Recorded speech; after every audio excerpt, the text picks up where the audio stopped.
आज के किस स्टडीज के इस लेक्चर में बात करेंगे, अगर आपकी पत्नी ने आपके ऊपर, आपके परिवार वालों के ऊपर, रिश्तेदारों के ऊपर झूठे आरोप लगाए हैं, झूठे केस किए, तो सुप्रीम कोर्ट ने यह कहा है कि ऐसी पत्नी अब आपका कुछ नहीं बिगाड़ सकती, बशर्ते पति को इस रास्ते से आना पड़ेगा जो अब मैं आपको रास्ता बताने वाला हूं।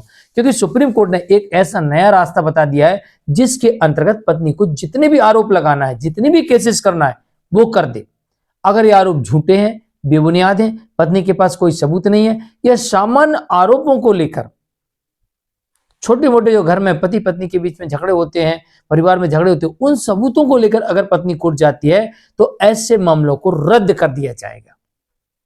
तो चलिए आज के स्टडीज के इस लेक्चर में सुप्रीम कोर्ट के उन जजमेंटों के माध्यम से आपके समक्ष वो सारे फैक्ट रखेंगे जिसके आधार पर पत्नी के द्वारा लगाए गए चाहे वो झूठे केसेस हो और चाहे ऐसे केसेस हो जिनमें पति पत्नी के बीच में, परिवार के बीच में दिन प्रतिदिन की मैं तू तू होती है, लड़ाई झगड़े होते हैं, उनके सबूत हो, उनके आधार पर पत्नी कुछ नहीं बिगाड़ सकती और पत्नी के सारे केसेस को रद्द कर दिया जाएगा। और यहां तक कि ऐसी पत्नी या तो आपके सामने हाथ जोड़े खड़ी रहेगी, या सारे केस हार जाएगी, या फिर जेल भी चली जाएगी।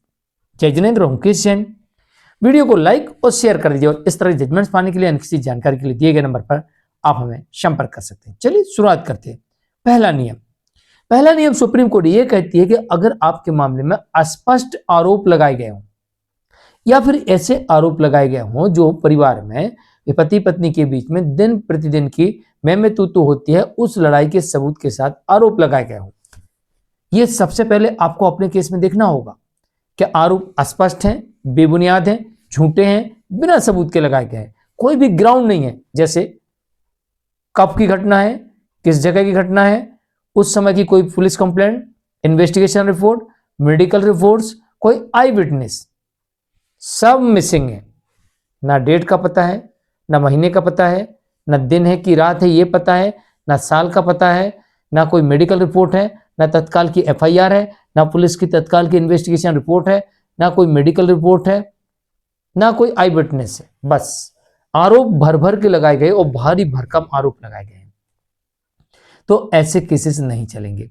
दूसरी तरफ सुप्रीम कोर्ट ये कह रही है कि जो दिन प्रतिदिन की जो मैं तू होती है पति पत्नी के बीच में, परिवार के बीच में, अगर उनके सबूत भी हैं तो भी आपराधिक मामला नहीं चलेगा। ये सुप्रीम कोर्ट ने नई व्यवस्था कर दी है। नंबर 2, अब आपने देख लिया अपने केस में कि भाई मेरे केस में तो भर भर के झूठे आरोप लगाए गए हैं, तो फिर अब क्या करें, कैसे डिसमिस कराएं? पूरा ट्रायल फेस करने से अच्छा है तो अभी केस को डिसमिस करा लेते हैं। तो फिर इसके लिए आपके पास में एक रास्ता है, बताता हूं आपको। अगर डोमेस्टिक वायलेंस एक्ट के अंतर्गत केस है तो इसमें पति और उसके परिवार के लोग जिन्हें समन मिला है वो सभी लोग रिवीजन में जा सकते हैं डोमेस्टिक वायलेंस एक्ट के सेक्शन 29 के अंतर्गत सेशन न्यायालय में समन मिलने के 30 दिन के भीतर, और नहीं तो फिर जहां से समन मिले इस कोर्ट से उसमें प्रेजेंट हो जाइए। प्रेजेंट होने के बाद में जिसको अपना नाम कटवाना है, उसके बाद सबूत है, जाइए कोर्ट में और वहां पर 25 क्लॉज 2 का आवेदन लगा के अपना नाम कटवा लीजिए। और अगर पूरा केस डिसमिस कराना है तो पति भी आवेदन लगा दे, केस डिसमिस हो जाएगा, लेकिन सबूतों के आधार पर सब कुछ होगा। और दहेज उत्पीड़न का मामला है तो दहेज उत्पीड़न के मामले में आप डिस्चार्ज पिटीशन लगा दीजिए, री इन्वेस्टिगेशन पुलिस के पास है, री इन्वेस्टिगेशन के लिए आवेदन लगा दीजिए। और अगर कोर्ट में मामला पहुंच गया है या कोर्ट से समन आया है तो ऐसी स्थिति में आप वहां पर डिस्चार्ज पिटीशन लगाइए उसी कोर्ट में, वहीं पर, कहीं बाहर जाने की जरूरत नहीं है, और पत्नी के द्वारा लगाए गए आरोपों के सबूत मांग लीजिए। अगर पत्नी सब कुछ सबूतों के साथ स्पष्ट कर सकती है तो ठीक है, और अगर छोटे मोटे जो परिवार की मैं तू है तो सुप्रीम कोर्ट का जजमेंट लगा दीजिए और केस को डिसमिस करवा लीजिए। इस तरीके से आप डिसमिस करवा सकते हैं। नंबर 3,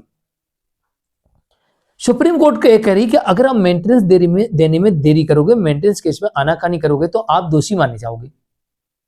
अब ये भी बात सुप्रीम कोर्ट कह रही पति के बारे में, तो पति के लिए एक नया रास्ता फिर मिल गया कि भाई आप दोषी सिद्ध ना हो जाओ, इसलिए आप मेंटेनेंस के केस को ही सुपर फास्ट कर दो। और सुपर फास्ट कर दोगे तो इसके 2 फायदे होंगे। एक तो सुप्रीम कोर्ट ने कहा आप देरी करोगे तो दोषी माने जाओगे और आपको आवेदन दिनांक से देना पड़ेगा, तो आपने सुपर फास्ट कर दिया। अब पत्नी डिले करे तो भैया मैं आवेदन दिनांक से क्यों दूं, देरी वो कर रही, मैं थोड़ी कर रहा हूं। उसे जरूरत नहीं है, इसलिए वो देरी कर रही। पहला फायदा तो आपने उठा लिया। दूसरा फायदा सीधे तौर पर आप ये उठा सकते हैं कि जल्दी जाओ गवाही के लिए, और आपने गवाही करवा ली, तो ये क्लियर हो जाएगा कि पत्नी जो आरोप लगा रही है उसमें से कौन सा आरोप का उसके पास सबूत है, नंबर 1। दूसरा ये साबित हो जाएगा कि अगर कोई सबूत नहीं दिया तो लगाए गए आरोपों के कोई भी सबूत उसके पास नहीं है, झूठ बोल रही हो, क्योंकि आरोप तो सभी केसेस में एक जैसे है। तो इस केस की गवाही आप उस केस में लगा दोगे तो कोर्ट वहां क्लियर कर देगी, भैया आरोप जो लगा रहे हो तो सबूत दिखा दो, वरना तुम्हारे पास कोई सबूत तो है नहीं, मजिस्ट्रेट के सामने बयान है आपका, कोई सबूत दिए नहीं आपने, तो फिर केस क्यों चल रहा। तो वो केस वहां पर इसके बयान से डिसमिस हो सकता है। और नंबर 3, अगर उसने इन आरोपों को साबित करने के लिए झूठा एफिडेविट दिया या झूठे सबूत दिए, तो आप तत्काल उस केस में सीआरपीसी की धारा 340, सेपरेट धारा 195 और अन्य आईपीसी की धाराओं के अंतर्गत आवेदन देंगे।